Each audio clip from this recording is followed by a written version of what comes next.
هاي جايز، كيفكن؟ رجعنا لكم اليوم بفيديو جديد ووصفة جديدة، وهي طريقة تحضير البراونيز بأسهل طريقة وأطيب وصفة. وأكيد المكونات كمان موجودين بكل بيت، والطريقة كتير سهلة وبنصحكن عن جد تجربوها. ويلا لنبلش بتحضير هيدي الوصفة الطيبة.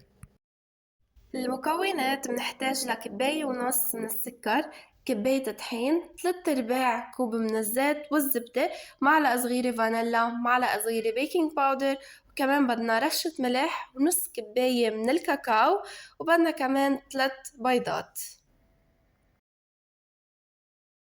أول شي بنبلش ندهن الصينية بالزيت مثل ما شايفين بالفيديو. بعدين بنحط ورقة الزبدة بهيدا الشكل.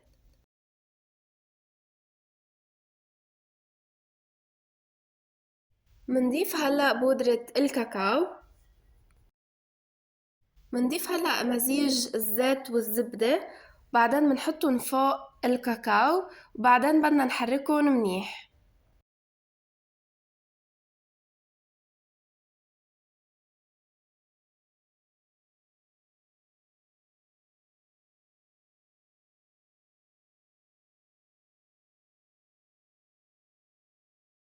وهلأ بوعاء تاني منضيف السكر، بعدين منضيف البيض،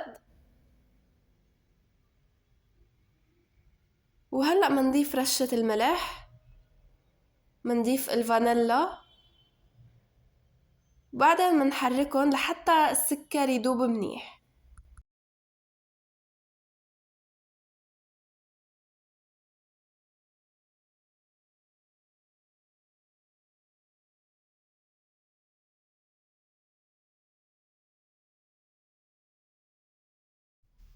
ومن بعد ما حركناهن منيح منضيف المزيج اللي حضرناه أنا وياكن سابقاً.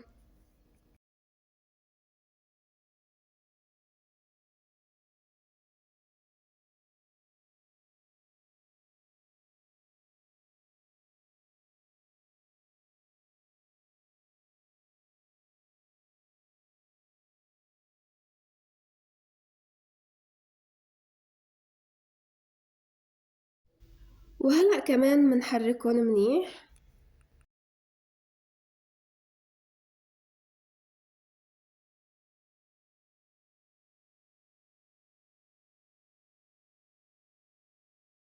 هلأ هون نحن عنا الطحين، حطينا فوقه معلقة البيكنج باودر وحركناهن شوي، وبعدين ضفناهن فوق المزيج بهيدا الشكل.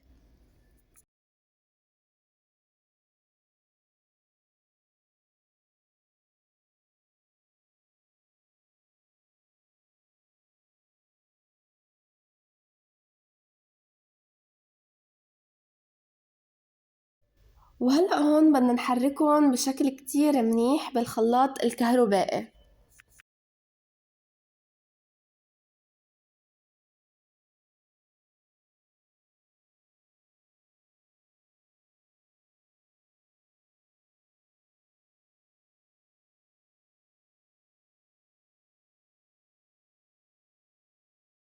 وشايفين هون كيف صار معنا المزيج؟ هو هيك لازم يطلع شوي سميك بهيدا الشكل.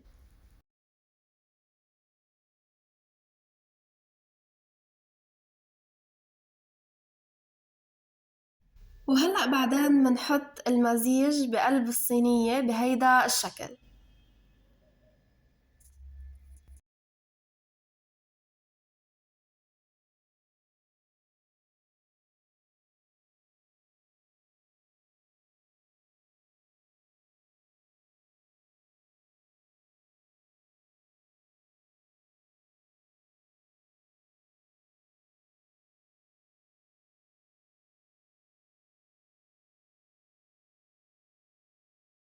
وبعدين منوزعهم بهيدا الشكل على كل أطراف الصينية، شايفين بهيدا الشكل.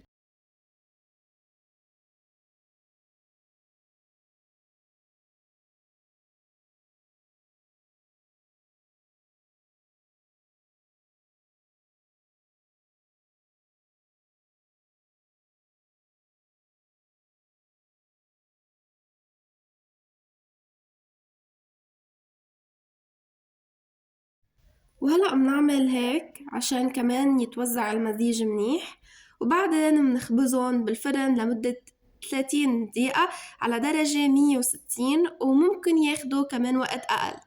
وهيك عنا البراونيز بيكونوا خلصوا.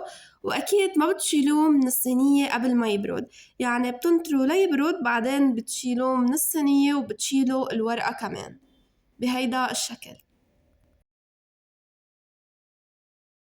وبعدين منقطعون للبراونيز بالطريقة اللي انتو بتحبوها.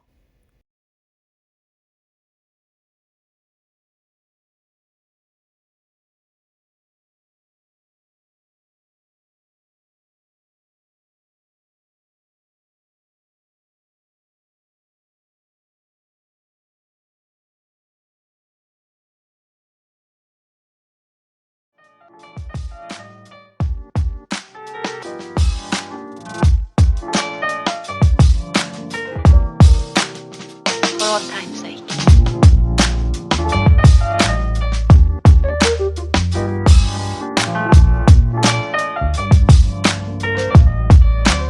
As time goes by.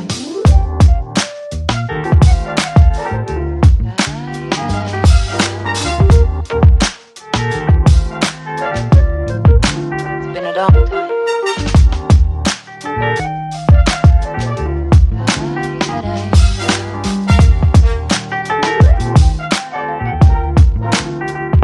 Some of the old songs.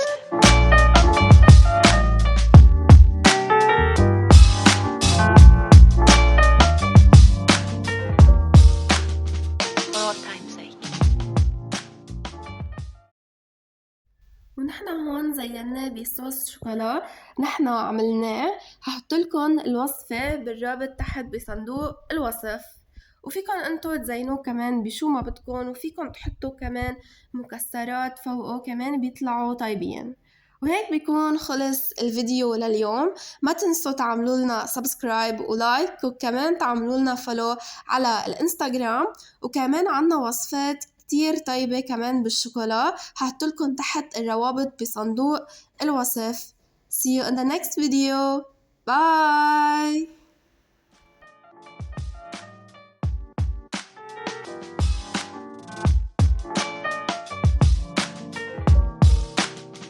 For all time's